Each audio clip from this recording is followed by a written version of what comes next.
And we're going. Isn't that you, Curb? Water! Water!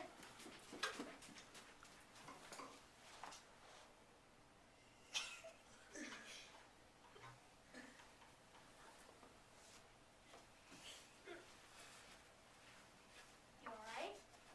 Yes.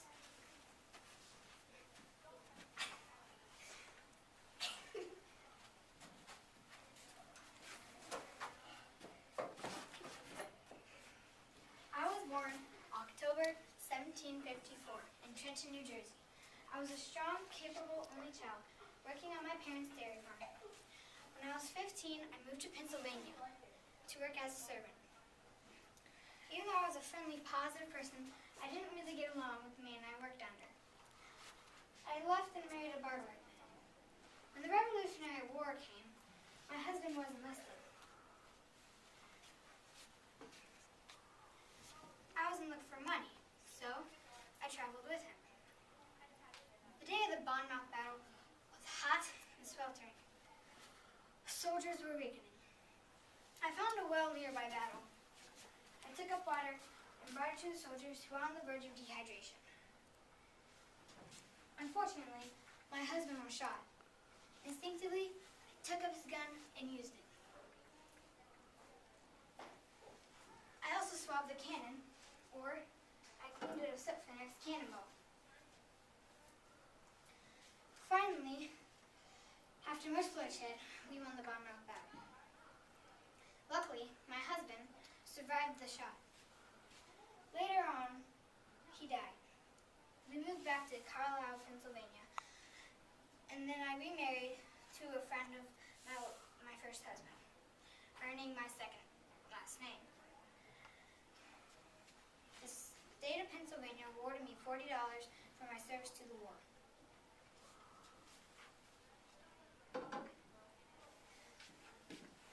My character died in 1832, age 78.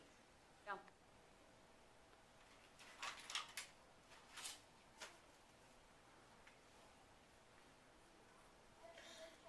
You're early. Let me tell you about myself before I tell you my theories. I was born in 1564, a time with no science. My dad was a doctor.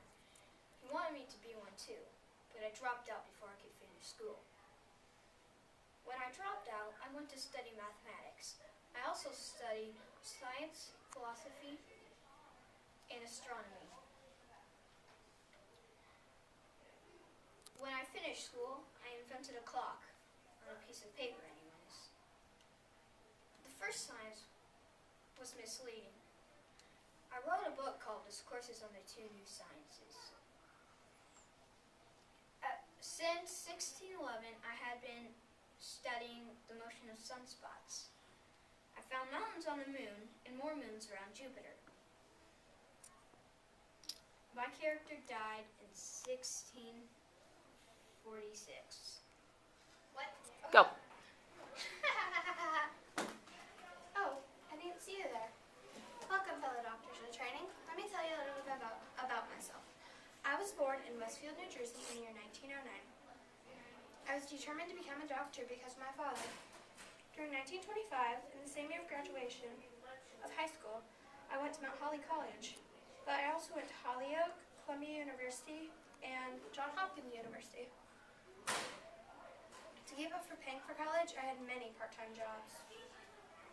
I got a bachelor's art degree, but I also got a medical degree and a master of public health degree. I trained at Columbia University College for Physicians and Surgeons.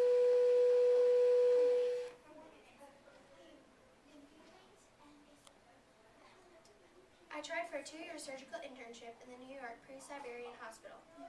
I had to wait a couple years before I got in. In 1935, I found a good spot to intern in, anesthesiology, or numbing gas before surgery. Here, I use anesthesia during birthing. It is extremely important for the newborn in the first few minutes after birth.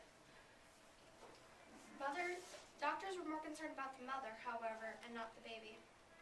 So most of the time, and life-threatening conditions weren't identified in the baby, so that's why most of the time they died, and the survival rate was very low. That's why I created a quick, efficient way to decide if they needed special care. There are 5 parts to this procedure: heart rate, breathing, muscle tone, color, and reflexes. I use this procedure 1 minute after birth, but when it's read worldwide, it was also used 5 and 10 minutes after birth. I called this procedure the Apgar score system. It was developed in 1949. What I thought was fun was getting to co-write "Is My Baby Alright?" I was the first medical professor to specialize in birth defects. I died at age 65 in New York City, New York.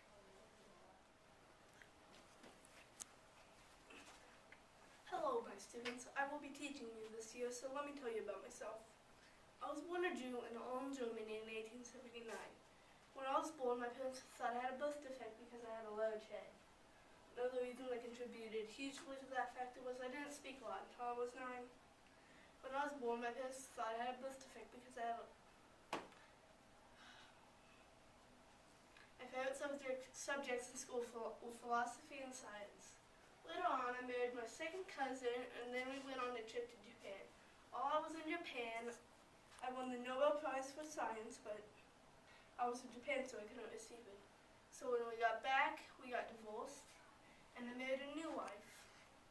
I made a list of things she could not do, and it included stuff like clean my room, make sure my desk is neat, you won't let you touch any of my items, and stuff like that. Soon, I found out she was having an affair, and I divorced her.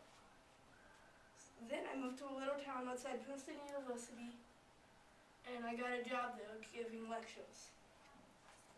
I bought a modest home. I never bought a car, and I walked to work every day because it was 10 minutes.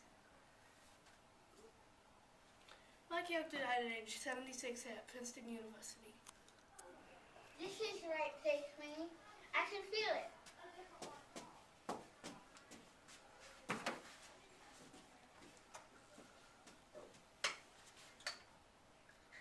You must be the writers. Well, why don't I start by telling you about myself? I was born an only child in 1880. I was struck by an illness when I was 2. I was not as alert as I used to be after that. The illness left me deaf and blind.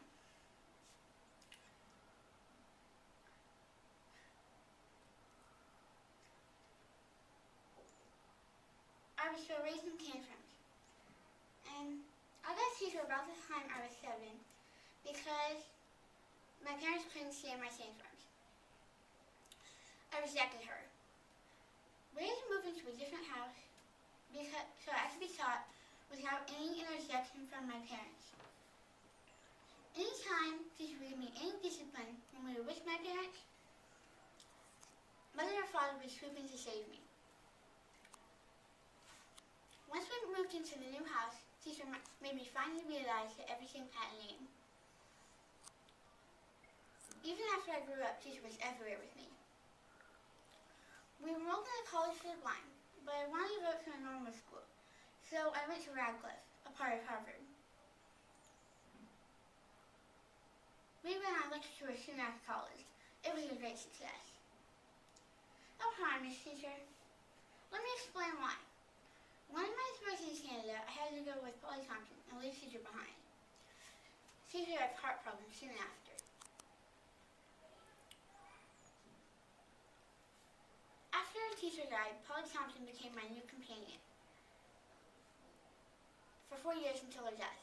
Even before Polly died, I admitted to her that life was not the same without teacher. After Polly died, Winnie Cleverly, Polly's nurse before she left us, became my new companion.